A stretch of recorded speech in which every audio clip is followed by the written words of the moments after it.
লোকসভা নির্বাচনের ঢাকে কাঠি পড়ে গিয়েছে, আর কয়েকদিন পরই গোটা দেশে কিন্তু শুরু হয়ে যাবে 18তম লোকসভা নির্বাচন।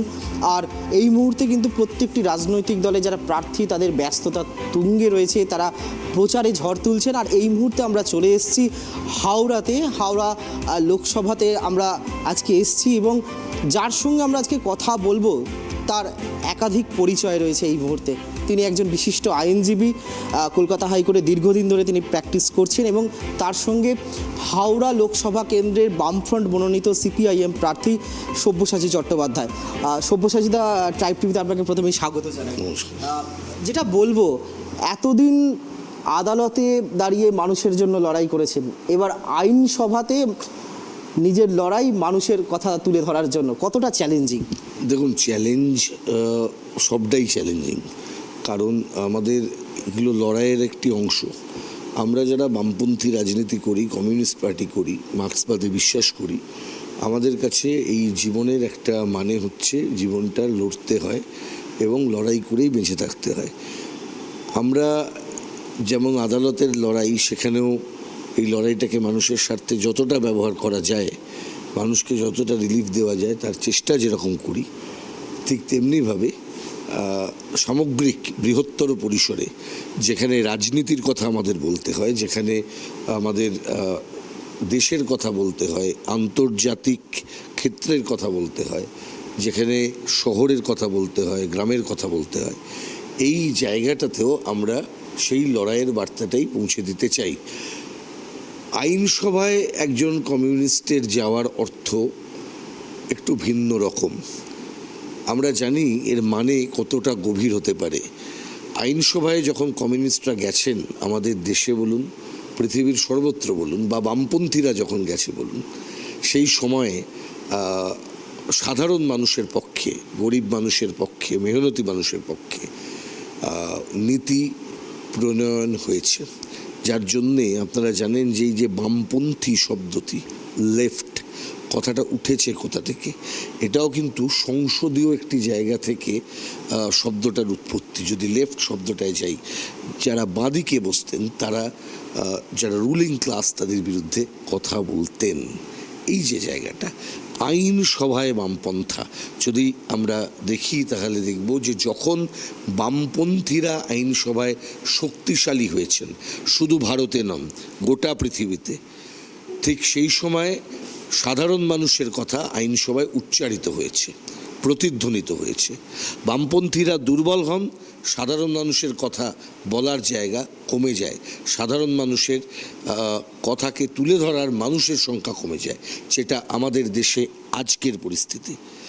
2004 থেকে 2009 বামপন্থীরা 61 জন সাংসদ নিয়ে আমাদের লোকসভায় ছিল, যার ফলে আমরা দেখেছি সেই সময় আমাদের দেশের জনবিরোধী যে সমস্ত কার্যক্রম সরকারের, যেমন বিলগ্নীকরণ, বেসরকারীকরণ, দেশের সম্পদকে বিক্রি করে দেওয়া, রাষ্ট্রীয় সম্পদকে বেসরকারি মালিকানায় তুলে দেওয়া, ব্যাংক, বিমা, পেনশন সমস্ত ক্ষেত্রে ফাটকা কারবারকে চালু করে দেওয়া, এবং গোটা দেশের অর্থনীতিটাকে, যেখানে রাষ্ট্রীয় নিয়ন্ত্রণ থাকার কথা, যে রাষ্ট্রীয় নিয়ন্ত্রণ মানুষের জন্য, দেশের সংখ্যাগরিষ্ঠ মানুষের জন্য, সেটা যেখানে থাকার কথা সেটাকে তুলে নিয়ে নিয়ন্ত্রণ মুক্ত করে দিয়ে কিছু পুঁজিপতি, বড়লোক, কর্পোরেট, তাদের স্বার্থে এবং তাদের জন্যেই, তাদের হাতে দেশটাকে তুলে দেওয়ার প্রচেষ্টা।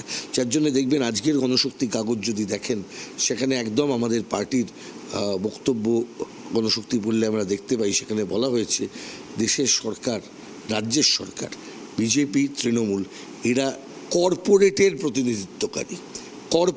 প্রতিনিধিত্বকারী। আজকে ইলেকট্রাল বন্ড প্রকাশিত হয়ে যাবার পর, কারা টাকা দিয়েছেন, এই আইডেন্টিটি প্রকাশিত হয়ে যাবার পর, এটা মানুষের কাছে সম্পূর্ণভাবে পরিষ্কার যে কাদের স্বার্থ চরিতার্থ করবার জন্য আজকে এই কোম্পানিগুলি, তারা তৃণমূলকে, বিজেপিকে, অন্য রাজনৈতিক দলকে অর্থ দিয়েছেন, এবং কেন এই রাজনৈতিক দলগুলি কারা তাদের টাকা দিয়েছেন স্বেচ্ছায় সেটা প্রকাশ করছেন না। এই গোপনীয়তা কেন? সুপ্রিম কোর্ট গোপনীয়তা রাখতে চাননি, তার জন্যই সুপ্রিম কোর্ট বলেছিলেন ইলেকট্রাল বন্ড অসাংবিধানিক। সেই সঙ্গে সুপ্রিম কোর্ট এটাও বলেছিলেন যে ইলেকট্রাল বন্ড যা চালু হয়েছিল সেই ইলেকট্রাল বন্ডের মাধ্যমে কোন রাজনৈতিক দলের বন্ড কে কিনেছেন, কত বন্ড কেনা হয়েছে তার হিসাব দিতে হবে। দেখেছেন এসবিআই কিভাবে বলেছে, এসবিআই কিভাবে গোপনীয়তার কথা বলতে পারে, সুপ্রিম কোর্টে গেছে। এসবিআই সময় চেয়েছিল জুন মাস অবধি, সুপ্রিম কোর্ট সেখানে সময় দেননি। সুপ্রিম কোর্ট বলেছেন ইলেকট্রাল বন্ডের সমস্ত তথ্য মানুষের কাছে জানাতে হবে। আমরা তো এই কথাটাই বলে আসছি, একমাত্র দল সিপিআইএম, আমি গর্বিত সেই দল আমাকে প্রার্থী হিসেবে মনোনীত করেছেন। ভারতের কমিউনিস্ট পার্টি মার্ক্সবাদী তারা একমাত্র দল যারা এক পয়সাও ইলেকট্রাল বন্ড ডেকে নেননি, যেটি একমাত্র পার্টি এখনো পর্যন্ত 1996 সালের সুপ্রিম কোর্টের একটি রায়তে উল্লেখ আছে, যখন ভারতের কোনো রাজনৈতিক দল ইনকাম ট্যাক্স রিটার্ন জমা করতেন না, সেই সময় দাঁড়িয়ে ভারতের কমিউনিস্ট পার্টি মার্ক্সবাদী ইনকাম ট্যাক্স রিটার্ন জমা করতেন। কারণ আমরা দলের যে অর্থ, সেই অর্থ সংস্থানের প্রশ্নে, দল চালানোর প্রশ্নে যে টাকা, সেই টাকার প্রশ্নে সম্পূর্ণ স্বচ্ছতায় বিশ্বাস করি। আমরা ছাড়া বাকি রাজনৈতিক দল, তৃণমূল এবং বিজেপি তো বটেই, তারা কেউ এই কাজ তারা করেন না, তারা গোপনীয়তা অবলম্বন করেছেন। সব্যসাচীদা, আপনি তো যে কথাগুলো বলছেন, কিন্তু আমরা জানি হাওড়া কনস্টিটিউয়েন্সি এমন একটা কনস্টিটিউয়েন্সি যেখানে মিনি ভারতবর্ষ বলা যেতে পারে। সমস্ত ভাষাভাষীর বিভিন্ন সম্প্রদায়ের মানুষ রয়েছেন, বিভিন্ন ক্লাসের মানুষ রয়েছেন। তাদের কাছে আপনি যখন যাচ্ছেন, কি বার্তা নিয়ে যাচ্ছেন, কি তাদের কোন কথাগুলো আপনি তুলে ধরতে চান এবং কতটা ফিডব্যাক পাচ্ছেন তাদের থেকে, পজিটিভ ফিডব্যাক? রাজনীতির ন্যারেটিভটা বদলে দিতে হবে। রাজনীতির ন্যারেটিভটা যেটা চলছে সেটা হচ্ছে কে কতটা খারাপ এটা দেখানোর লড়াই, এবং সেই লড়াইটা করতে গিয়ে এটা বলার চেষ্টা করা যে আমি ওর থেকে ভালো। কিন্তু দুজনেই জনগণের ভালো করার প্রশ্নে খারাপ করে চলেছেন। দুজনের যে স্ট্যান্ড পয়েন্ট, নীতি, সেটা আপনি একদম তৃণমূল এবং বিজেপি বলছেন। একদম এই জায়গায় দাঁড়িয়ে আমার বক্তব্যটা হচ্ছেন, দেখুন এই ডিলেমার মধ্যে পড়ে জনগণের কোনো প্রশ্নের সুরাহা হবে না। যেমন ধরে নাও একটা উদাহরণ যদি আমি দিই, যে তৃণমূলের নেতারা চোর, সবাই জানেন তৃণমূলের নেতারা চোর, দেখাচ্ছে কে, বিজেপির নেতারা। তারা বলছে দেখো ওরা চোর, আর এরা বলছে বিজেপিতে ওয়াশিং মেশিন, ওখানে তৃণমূলের চোর নেতারা ঢোকার পর ওরা পরিষ্কার হয়ে যায়। তার মানে এরা অ্যাকসেপ্ট করে নিচ্ছে তৃণমূল চোর, বিজেপিতে ওয়াশিং মেশিন, ওখানে যাওয়ার পর সেই চোরেরা আবার বড় চোর হয়ে যায়। এটা বলছি যখন তৃণমূল বলছে যে ওখানে গেলে তাদের কিছু করা হচ্ছে না, ওখানে গেলে ওরা নেতা হয়ে যাচ্ছে বিজেপিতে গেলে, এটা যখন তৃণমূল বলছে, তখন তৃণমূল যেমন এটা বলছে যে বিজেপিতে গিয়ে ওরা নিজেদেরকে বাঁচানোর চেষ্টা করছে এবং তারা আরও দুর্নীতিগ্রস্ত হয়ে যাচ্ছে। মানে আমি অভিষেকবাবুকে যদি কোট করি, উনি বলেছিলেন না যে ওই জাস্টিস গাঙ্গুলি নিয়ে বলবার সময় এই ব্রিগেডের সমাবেশ থেকে উনি বলেছিলেন যে এখন চোরেরা, বিচারপতিরা চোরের সঙ্গে চলে যাচ্ছেন। স্বাভাবিক, এটা ঠিক, অভিষেকবাবু ঠিক বলেছেন, কিন্তু প্রশ্ন হচ্ছে চোরের উৎস কোথায়? তাহলে সবটাই ওই পয়েন্ট থেকে এই পয়েন্ট পর্যন্ত পুরোটাই চোর। তাহলে এইটার মধ্যে মানুষকে ঢুকিয়ে দেওয়া হচ্ছে, এই ভিশিয়াস সার্কেলটার মধ্যে মানুষকে ঢুকিয়ে দেওয়া হচ্ছে, চক্রব্যূহ তৈরি করা হচ্ছে, তার মধ্যে আপনি ঘুরছেন ফিরছেন। এইটাকে কেটে বেরিয়ে আসতে হবে, আর এইটাকে কেটে বেরিয়ে আসতে গেলে ছক ভাঙতে হবে। ছক ভাঙতে গেলে কি করতে হবে? ছক ভাঙতে গেলে মানুষকে বলতে হবে যে আপনার জন্যে কথা এরা বলল কি বলল না, আপনার কথা এরা বলছে কোথায়। একজন পার্লামেন্টারিয়ানের কাজ কি রাজ্য সরকারের উন্নয়ন দেখিয়ে ভোট চাওয়া? যদি এটা কোনো পার্লামেন্টারিয়ান বলে তাহলে বলতে হবে, হাত জোর করে বলতে হবে, বিনীতভাবে বলতে হবে, you are not fit to be a parliamentarian, I am sorry to say. কারণ একজন পার্লামেন্টারিয়ান যদি বলেন যে আমি রাজ্যের সরকার কি করেছেন, এত উন্নতি করেছি তার জন্য ভোট চাইছি, তাহলে উনি আইদার পার্লামেন্ট বিষয়টা কি সেটা বোঝেন না, অথবা না বোঝার ভান করে থাকেন। এটা তার কাজ ছিল না। একজন পার্লামেন্টারিয়ানের কাজ হচ্ছে পার্লামেন্টে গিয়ে মানুষের কথা তুলে ধরা, নীতি নির্ধারণের প্রশ্নে, যেটা তুমি শুরু করলে, আইনসভার কাজটাকে বোঝা। আইনসভায় আইন প্রণয়ন হয়, আইন প্রণয়নের একটা পদ্ধতি থাকে, আইন প্রণয়নের পদ্ধতিটাকে মেনে নিয়ে আইন প্রণয়ন করতে হয়। যার জন্য দেখবে আমরা সবসময় বলি লিমিটেশন কি আছে, পার্লামেন্টারি সিস্টেমের লিমিটেশন কি আছে। কিন্তু যারা আজকে পার্লামেন্টে দাঁড়িয়ে মানুষের কথা তুলে ধরেন না, যেমন আমাদের হাওড়ার গত কয়েক বছর সময়, প্রায় এক দশকের মতন সময়, হাওড়ার কথা তুলে ধরা পরিমাণ যেমন কমেছে, ঠিক তেমনিভাবে দেশের আইন প্রণয়নের প্রশ্নে পশ্চিমবঙ্গের মেম্বার অফ পার্লামেন্টের আলোচনা করার অভ্যাস কমেছে, বিতর্কের কোয়ালিটি নেমেছে, আলোচনার যে মান সেই মান পড়ে গেছে। মানুষের কাছে এটা বোঝানোর দরকার এই মুহূর্তে, it's high time to decide কোন ভোটে আপনি ভোট দিতে চাইছেন, ভোট দিতে যাচ্ছেন। এটা কর্পোরেশনের ভোট নয়, এটা বিধানসভার ভোট নয়, কিন্তু এটা নীতি নির্ধারণের ভোট। আমি বলছি না যে বৃহত্তর ইস্যুগুলো আলোচিত যেমন হবে তেমনিভাবে শহরের অন্যান্য ইস্যু এখানে আলোচিত হবে না, আলোচিত হবে পরিকল্পনা। আমি সব্যসাচী একটু থামাচ্ছি, আপনার কথা থেকেই বলছি, যারা একদম খেটে খাওয়া মানুষ, যারা একদম নিম্ন স্তরের মানুষ রয়েছেন, তাদের কি এই আপনার এই ভাবনাটা বোঝাতে পারছেন কেন? তারা আমরা দেখেছি মানে একটা প্র্যাকটিস হয়ে গেছে বা তাদের একটা অভ্যাসে পরিণত করেছে, তাদেরকে দান তারা খুশি হচ্ছে, একটা সাইকেল 500 টাকা তারা খুশি হচ্ছে। সেই জায়গায় দাঁড়িয়ে এই যে কথাগুলো, এই যে আপনি ন্যারেটিভ পাল্টানোর কথা বলছেন, সেটা কি মানুষকে আপনারা বোঝাতে পারছেন? মানুষের কাছে একটি কথা বলছি খুব সহজভাবে, এতগুলো কথাকে 3টে লাইনে বলবার চেষ্টা করছি। এক, তৃণমূল বলছে বিজেপি চোর, তৃণমূল বলছে তৃণমূলের চোরেরা বিজেপিতে গিয়ে ওয়াশিং মেশিনে শুদ্ধ হয়। তার মানে স্বীকার করছে তৃণমূলে চোর প্রডিউস হয়, চোর উৎপাদন করে তৃণমূল। সেই উৎপাদিত চোরেরা বিজেপিতে যায়, বিজেপির ওয়াশিং মেশিনটা একটা টানেলের মতন কাজ করে তার উত্তরণের প্রশ্নে। সে গিয়ে কোনো জায়গায় বিরোধী দলনেতা হয়, কোনো জায়গায় গিয়ে কোনো লোকসভা কেন্দ্রের প্রার্থী হয়। দেখছি, চোখের সামনে দেখছি, এমনও তো প্রার্থী হয়েছেন বিভিন্ন জায়গায়। দেখছি যে বিজেপির প্রার্থী তৃণমূলের সময় তিনি প্রশাসন চালিয়েছেন, পৌর প্রশাসন চালিয়েছেন, এরকম প্রার্থীও আমরা দেখছি। প্রার্থীদের নিয়ে আমি কিছু বলছি না, ব্যক্তিগতভাবে আমি একটি কথাও বলবো না, কিন্তু এইটা কতটা সৎ ডেলিবারেশন, কতটা সৎ ডেলিবারেশন। আপনি নিজে তৃণমূলের আমলের সমস্ত দুর্নীতিগুলোর সময় হয় দুর্নীতি করলেন বা চুপ ছিলেন, আর বিজেপিতে গিয়ে আপনি সাধু পুরুষ হয়ে গেলেন, এটা কোনোদিন একটা বিষয়ের সমাধান হতে পারে না। মানুষ কিন্তু বুঝছেন, মানুষ বুঝছেন, কারণ মানুষের পিঠটা দেওয়ালে টেকে গেছে। আর দান নিয়ে যে প্রশ্নটা করলে, দান মানুষ নেন কখন? মানুষের পিঠ দেওয়ালে ঠেকলে দান নির্ভর হয়ে পড়েন।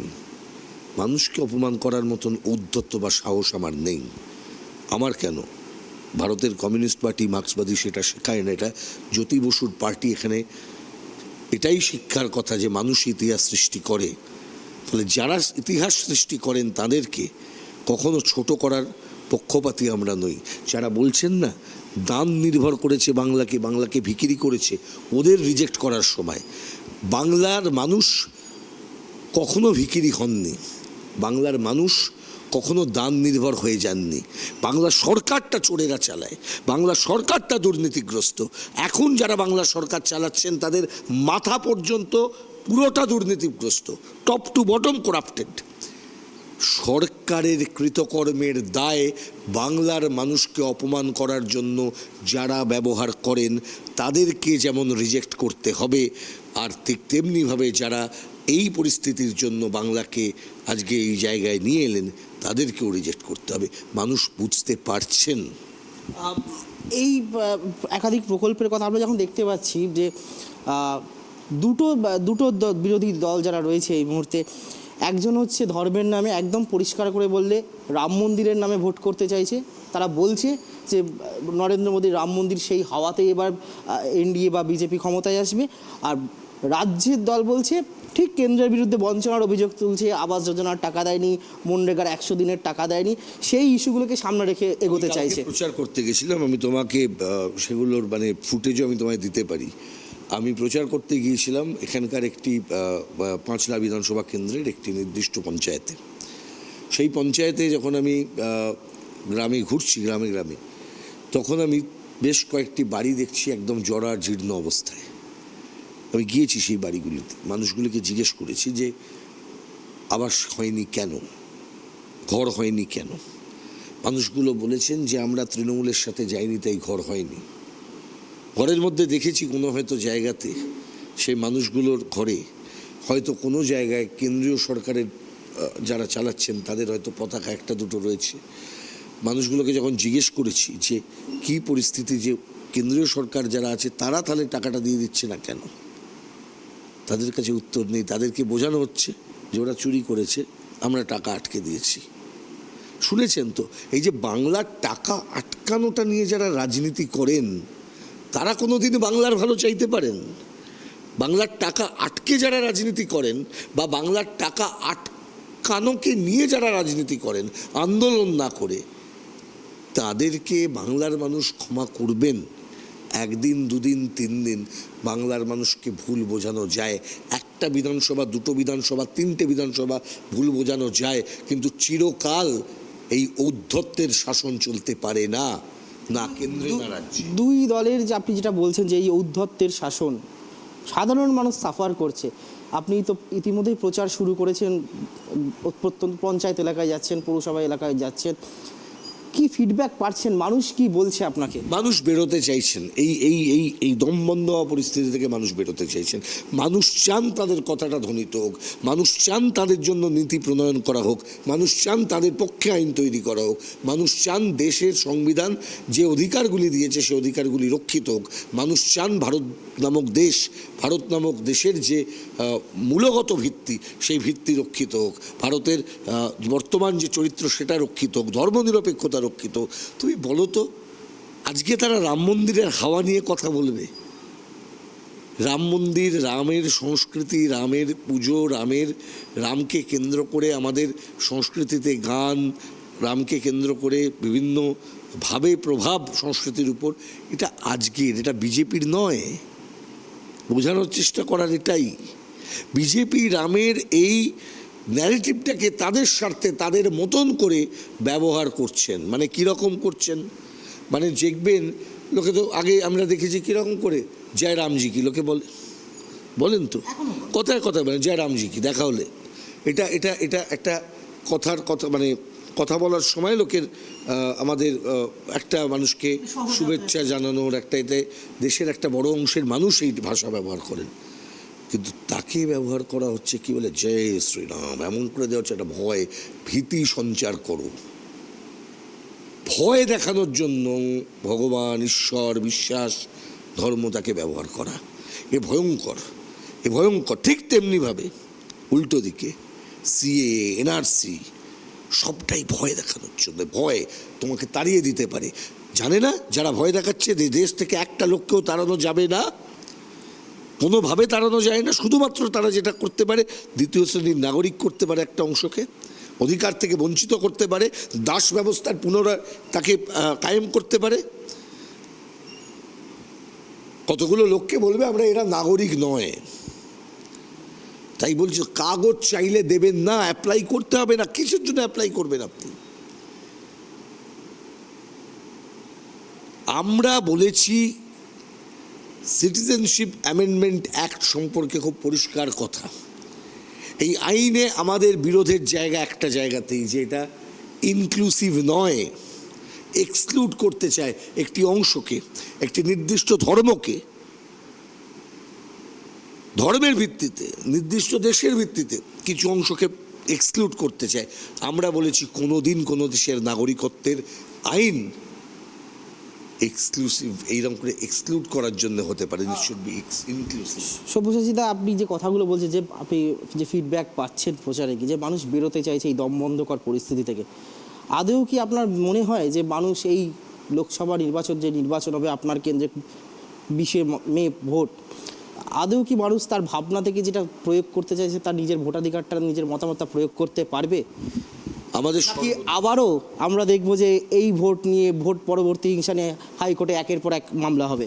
দেখুন, আমি তো ভবিষ্যৎবাণী করতে পারি না, ভবিষ্যৎবাণী করবো না, কিন্তু আমি এটুকু বলতে পারি যে 2024 2021 নয়, 2024 2019 নয়, 2024 2014 নয়, 2024 এমনকি 2011ও নয়। ফলে বাংলার মানুষ আগের পরিস্থিতি থেকে ক্রমাগত বেরিয়ে এসেছেন। বাংলার মানুষ দেখেছেন রক্তাক্ত পঞ্চায়েত নির্বাচন 2013, 2018, 2023। বাংলার মানুষ দেখেছেন পঞ্চায়েত নির্বাচনের নামে প্রহসন 2018, বিরোধীদের প্রার্থী হতে না দেওয়া, জোর করে জেলার পর জেলাকে বিরোধী শূন্য করা। সেই বাংলার মানুষ দেখতে দেখতে দেখতে দেখতে 2023 সালে বিরোধীদের প্রার্থীর সংখ্যা অনেকটা বৃদ্ধি পাওয়া, দাঁতে দাঁত চেপে লড়াই করে বহু ক্ষেত্রে পঞ্চায়েত জিতে নেওয়া, ছিনিয়ে নেওয়া, এবং এবং এবং এবং 2014 পর থেকে যে ট্রেন্ড, যে বাংলায় বাইনারি তৈরি করে দাও, বিজেপি তৃণমূল, তৃণমূল বিজেপি, এর বাইরে বোধহয় বাংলা নেই, এর বাইরে বোধহয় বাংলার কোনো স্রোতধারা নেই, এর বাইরে বোধহয় বাংলার কোনো বিচার নেই, বাংলার কোনো মতবাদ নেই, বাংলার মানুষ বোধহয় এর বাইরে কিছু ভাবেন না। সেটা কিন্তু ক্রমশ ক্রমশ দুর্বল হয়ে যাচ্ছে। দুর্বল হয়ে যাচ্ছে বলেই আজকে কিন্তু আমরা দেখতে পাচ্ছি যে পঞ্চায়েত নির্বাচনে বিরোধীদের পক্ষে, বামপন্থীদের পক্ষে একটা বড় অংশের ভোটার তারা ভোট দিয়েছেন। বিরোধী মানে তো বামপন্থীরা, বাকিরা তো বিরোধী নয়। কি বিরোধী? আমাদের হাওড়া সদর দেখলে হয়ে যায়, দেখবেন বিরোধী কে আর বিরোধী কে।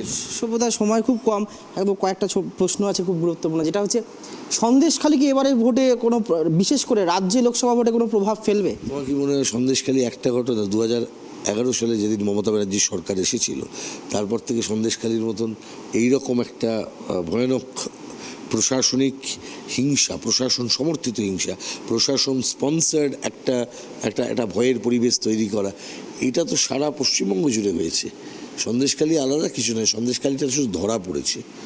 এরকম সন্দেশখালী পাড়ায় পাড়ায় আছে, বিভিন্ন জায়গায় ধরা পড়ছে, আর সবটা এক্সপোজ হলে তাহলে পশ্চিমবঙ্গ মুক্ত হবে। কারণ পশ্চিমবঙ্গের মানুষ সন্দেশখালীতে যা হচ্ছে সেটার থেকে বেরোতে চাইছেন, এবং তারা বেরোতে চাইছেন বলেই আজকে শাসকও এইরকমভাবে আগ্রাসী হয়ে উঠেছে সন্দেশখালীর প্রশ্নে।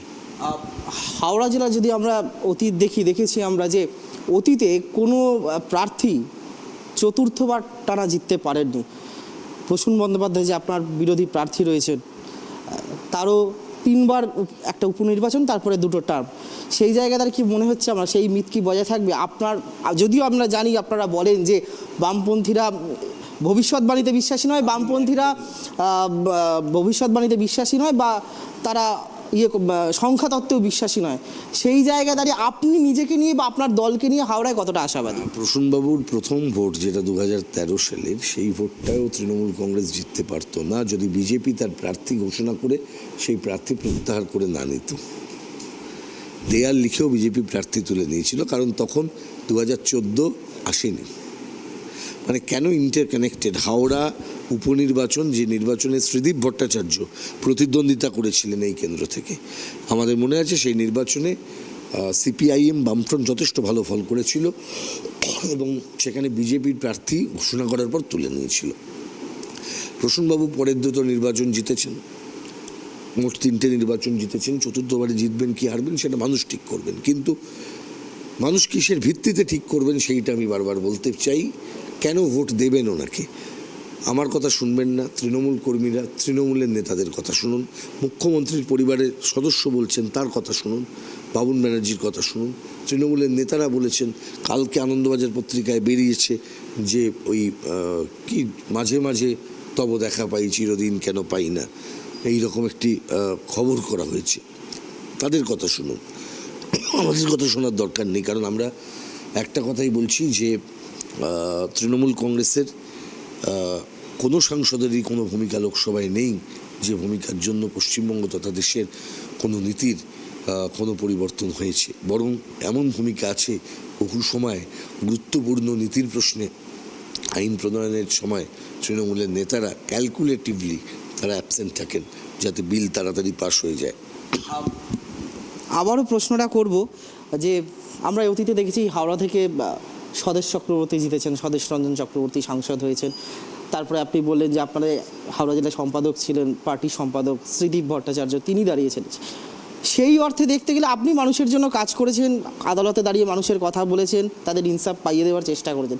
কিন্তু রাজনীতির ময়দানে বা ভোটের রাজনীতির ময়দানে আপনি অভিষেক বলা যেতে পারে, নবাগত। সেই জায়গায় দাঁড়িয়ে আপনি কতটা কনফিডেন্ট যে এই সিটটা আপনি দলকে, আপনার উপর পার্টি যে ভরসা রেখেছে, আপনি সেই সিটটা মানুষকে আমি দেবেন? তো লড়তে নেমেছি, শেষ পর্যন্ত লড়বো, শেষ পর্যন্ত লড়বো, আর পায়ে হেঁটেই লড়বো, পায়ে হেঁটেই লড়বো। এই যত দিন আছে আমি বলছি, দৌড়ে লড়বো, হেঁটে লড়বো, গোটা জেলা, গোটা কেন্দ্র, সদর কেন্দ্র চষে লড়বো। আমি চাই প্রতিটা মানুষের কাছে পৌঁছতে। আমি তার জন্যেই আমি হাঁটা শুরু করেছি। আমি যাব সর্বত্র, যা হয়ে যাক, এবং মানুষকে নিয়েই লড়াইটা করব।